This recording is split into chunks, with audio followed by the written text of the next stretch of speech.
আজ আবারও গরম হয়ে উঠল আলুর বাজার দর। কোথায় কেমন আলুর বাজার দর যাচ্ছে বিস্তারিত জানতে ভিডিওটি শেষ পর্যন্ত দেখতে থাকুন এবং আপনি যদি চ্যানেলে নতুন হয়ে থাকেন অবশ্যই চ্যানেলটিকে সাবস্ক্রাইব করে রাখুন। তো চলুন জেনে নেওয়া যাক। আজ পশ্চিমবঙ্গের পশ্চিম বর্ধমানের আসানসোলে জ্যোতি আলুর দাম রয়েছে 2450 টাকা থেকে 2560 টাকা কুইন্টাল। পশ্চিম বর্ধমানের দুর্গাপুরে জ্যোতি আলুর দাম রয়েছে 2400 টাকা থেকে 2500 টাকা কুইন্টাল।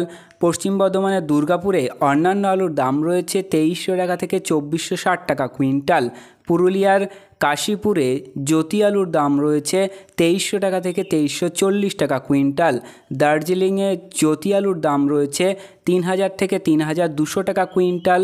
পশ্চিম বর্ধমানের দুর্গাপুরে জ্যোতি আলুর দাম রয়েছে 2400 থেকে 2560 টাকা কুইন্টাল।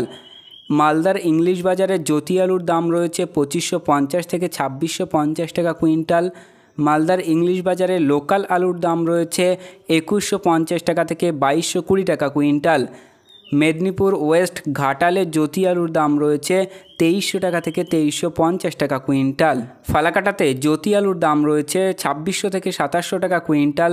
শেওড়াফুলিতে অন্যান্য আলুর দাম রয়েছে 2500 টাকা কুইন্টাল। মোহাম্মদবাজার কৃষি বাজারে 2250 থেকে 2300 টাকা কুইন্টাল।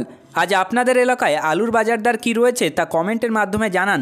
ভিডিওতে উল্লেখিত আলুর দাম আলুর গুণগত মান ও স্থানীয় বাজার হিসাবে পার্থক্য হতে পারে, তাই কৃষক বন্ধুরা আপনারা যে কোনো পদক্ষেপ নেওয়ার আগে স্থানীয় বাজার যাচাই করে তবেই কোনো পদক্ষেপ নেবেন এবং আপনার স্থানীয় এলাকা আলুর বাজার দর কী রয়েছে তা ভিডিওতে কমেন্ট করে জানাতে পারেন। তো প্রিয় চাষি বন্ধুরা, এই ছিল আজকের আলুর গুরুত্বপূর্ণ খবর। পরবর্তী খবরটি পেতে অবশ্যই চ্যানেলটি সাবস্ক্রাইব করে রাখুন, পাশে থাকা ঘন্টিটি বাজিয়ে রাখুন এবং ভিডিওটি আপনার বন্ধুদের কাছে শেয়ার করে দিন।